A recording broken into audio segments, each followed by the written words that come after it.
नमस्कार दोस्तों, कॉस्मिक वास्तु की एक और वीडियो में हम आपका स्वागत करते हैं। तो दोस्तों, वास्तु दोष क्या होते हैं? कई लोगों का हमारे पास क्वेश्चन आया मैसेज में कि आप जो ये बोलते हो कि इस दिशा में ये दोष हुआ तो आपके जीवन पे इसका ये प्रभाव पड़ेगा। तो इसका क्या अर्थ है? मतलब वास्तु दोष ये जो शब्द है इसका क्या तात्पर्य है? तो आज हम इस वीडियो में यही जानेंगे कि वास्तु दोष क्या होते हैं और कितने प्रकार के हो सकते हैं। तो बिना किसी देरी के दोस्तों वीडियो को शुरू करते हैं, पर उससे पहले अगर अभी तक आपने हमारे चैनल को सब्सक्राइब नहीं करा तो कर लीजिए, जिससे आपको वास्तु के ऐसे ही सीक्रेट्स जानने को मिलते रहें। सबसे पहले दोस्तों, वास्तु दोष उत्पन्न क्यों होते हैं? तो जो हमारे ऋषि थे उन्होंने हमारे घर का स्ट्रक्चर कुछ ऐसा बनाया जिससे हमारे जीवन में किसी प्रकार की समस्या ना आए। मतलब हमारे घर का स्ट्रक्चर कुछ ऐसा बनाया जाता है जिससे हमारे घर में हमेशा पॉजिटिविटी आए, नेगेटिविटी दूर जाए। जैसे कि अगर जिस व्यक्ति के घर में नॉर्थ का पोर्शन साउथ डायरेक्शन से बड़ा होगा तो उसमें क्या होगा, साउथ डायरेक्शन से हमेशा नेगेटिविटी आती है, और अगर नॉर्थ का पोर्शन बड़ा होगा तो वो नेगेटिविटी को वहीं पर ही रोक देगा। तो आपके जीवन में समस्याएं क्रिएट होंगी। परंतु अगर नॉर्थ का पोर्शन नीचा हुआ और साउथ का पोर्शन ऊपर हुआ, मतलब ऊंचा हुआ, तो क्या होगा, नॉर्थ से हमेशा पॉजिटिविटी आती है। तो जैसे ही नॉर्थ से पॉजिटिविटी आएगी वो साउथ में आकर रुक जाएगी, जिसके कारण आपके घर का माहौल पूरा पॉजिटिव बना रहेगा। तो दोस्तों, ऐसे ही वास्तु के कई दोष क्रिएट हो जाते हैं जिसके कारण व्यक्तियों के जीवन में समस्या आती है। तो जो हमारे ऋषि थे उन्होंने वास्तु बनाया ही इसलिए था जिससे व्यक्ति के जीवन से कई समस्याएं अपने आप ही समाप्त हो जाए। और दोस्तों, ये जो वास्तु के दोष हैं ये इन 16 डायरेक्शंस पे काम करते हैं। इन 16 डायरेक्शंस में हर डायरेक्शन का अपना एक एट्रीब्यूट है, अपना एक एलिमेंट है, अपना एक मेटल है। तो अगर यहाँ पर किसी प्रकार से एंटी एलिमेंट, एंटी कलर या फिर एंटी मेटल आ जाएगा तो आपके जीवन में वास्तु दोष क्रिएट करेगा। सबसे पहले बात करते हैं दोस्तों एंटी एलिमेंट, यानी कि मान लीजिए 16 दिशाएं, इन सभी का कोई ना कोई एलिमेंट है। और अगर हम माने कि नॉर्थ का क्या एलिमेंट है, तो नॉर्थ वाटर एलिमेंट की दिशा है। तो यहाँ पर अगर नीला रंग होगा, सफेद रंग होगा या फिर हरा रंग होगा तो यहाँ पर बहुत बढ़िया माना जाएगा। परंतु यहाँ पर पीला रंग या फिर लाल रंग यानी कि अर्थ एलिमेंट, और यहाँ पर अगर फायर एलिमेंट हुआ तो ये आपके जीवन में समस्याएं पैदा करेगा। तो दोस्तों, इसको तो बोलते हैं हम कलर रेमेडी। मतलब अगर यहाँ पर हम किसी भी प्रकार से नॉर्थ डायरेक्शन में नीला, हरा या फिर सफेद रंग करते हैं तो उससे नॉर्थ डायरेक्शन स्ट्रांग हो जाती है।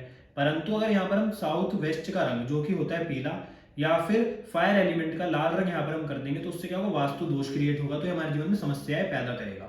सबसे पहला दोष होता है रंग का। दूसरा दोस्तों दोष होता है मेटल का, यानी कि जैसे नॉर्थ डायरेक्शन है तो ये वाटर एलिमेंट की दिशा है। तो जो वाटर एलिमेंट होता है उसका जो मेटल होता है वो एल्यूमिनियम होता है। तो यहाँ पर एल्यूमिनियम बहुत बढ़िया माना जाएगा, यहाँ पर एसएस बहुत बढ़िया माना जाएगा। परंतु अगर यहाँ पर किसी प्रकार से ब्रास या फिर कॉपर आ जाएगा तो ये वास्तु दोष क्रिएट कर देगा। तो इसको बोलते हैं एंटी एलिमेंट का दोष। तो यहाँ पर किसी भी प्रकार से आपके घर में वाटर एलिमेंट के स्थान पर अर्थ एलिमेंट का या फिर फायर एलिमेंट का मेटल नहीं होना चाहिए। तो दोस्तों, कलर और मेटल ये दोष तो हमारे दूर हुए। अब दूसरा इसमें एक दोष आता है कि हमारे घर में जो बेडरूम, किचन, टॉयलेट, ये जो सभी चीजें हैं ये सही दिशा में होनी चाहिए। जैसे अगर हम बात करें किचन की, तो किचन को अग्नि कोण यानी कि साउथ ईस्ट डायरेक्शन में अच्छा माना जाता है क्योंकि वो अग्नि की ही दिशा है। तो अगर वहां पर बाथरूम या टॉयलेट आ जाएगा तो ये दोष पैदा कर देगा, क्योंकि ये भी एंटी एलिमेंट हो गया। अग्नि तत्व में आपने जल तत्व घुसा दिया, तो अग्नि और जल तत्व एक दूसरे के एंटी हैं, तो इसलिए यहाँ पर बिल्कुल भी ये काम ना करें। दूसरा दोस्तों, अब मान लीजिए किसी व्यक्ति का बेडरूम साउथ साउथ वेस्ट में चला जाए तो क्या होगा, व्यक्ति के जीवन में कई प्रकार की समस्याएं आएंगी, चाहे वो हेल्थ से रिलेटेड हो, चाहे वो पैसे से रिलेटेड हो। क्यों? क्योंकि साउथ साउथ वेस्ट किस चीज का जोन है, वो है डिस्पोजल का जोन।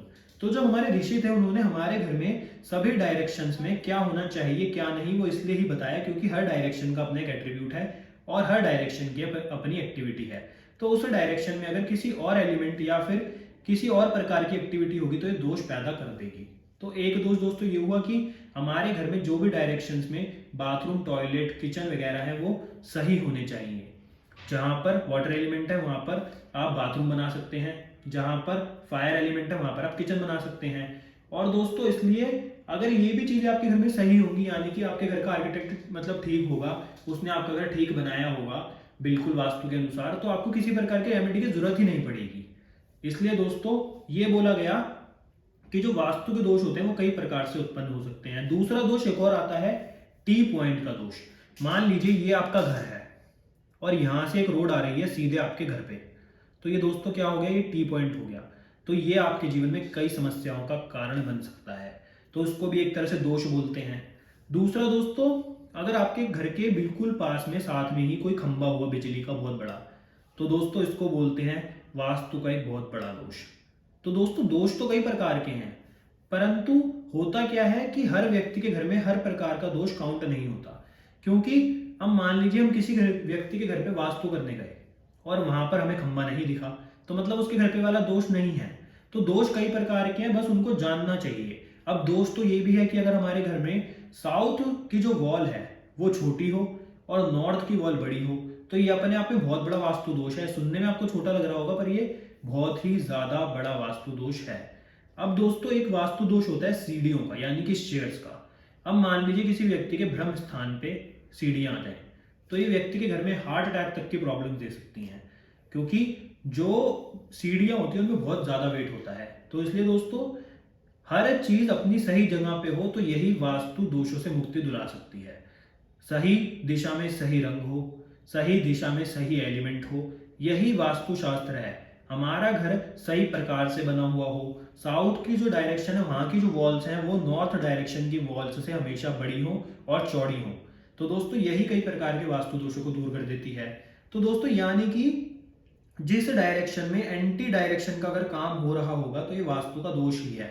तो इसलिए ये तो आपको गिनाया नहीं जा सकता कि कितने प्रकार के दोष होते हैं, ये तो घर के नक्शे को चेक करने के बाद ही पता लगता है। पर मेन जो दोष व्यक्तियों के घर में पाए जाते हैं वो पाए जाते हैं कलर के, मेटल के, साथ ही साथ दोस्तों एंटी एक्टिविटी, जैसे कि किचन की जगह बाथरूम आ जाए, अगर बाथरूम की जगह किचन आ जाए। उसके बाद दोस्तों स्टैचूज का बहुत दोष होता है कि व्यक्ति अपने घर में पेंटिंग्स या फिर स्टैचूज ऐसे लगा देते हैं जो कि उस डायरेक्शन के हिसाब से नहीं होते। यानी कि मान लीजिए आपने अपने घर में नॉर्थ डायरेक्शन में कोई ऐसी सीनरी लगा दी या फिर ऐसी कोई फोटोग्राफ लगा दी जिसमें अग्नि हो, यानी कि फायर एलिमेंट हो, तो ये भी दोष पैदा कर देगी। तो दोस्तों दोष तो कई प्रकार के होते हैं, पर वो जाने तभी जा सकते हैं जब व्यक्ति के घर का नक्शा चेक करा जाए। तो दोस्तों वास्तु के दोष के ऊपर यही वीडियो थी, सिंपल लैंग्वेज में आपको मैंने समझाया कि सही दिशा में सही काम अगर हो रहा होगा, सही रंग हो रहा होगा, सही मेटल होगा, तो ये वास्तु के दोष नहीं होंगे। अगर किसी दिशा में उसके एंटी एलिमेंट का सामान होगा, एंटी मेटल होगा या फिर एंटी एक्टिविटी होगी, तो ये वास्तु के दोष होंगे। तो दोस्तों सिंपल सा यही है वास्तु दोष का कॉन्सेप्ट।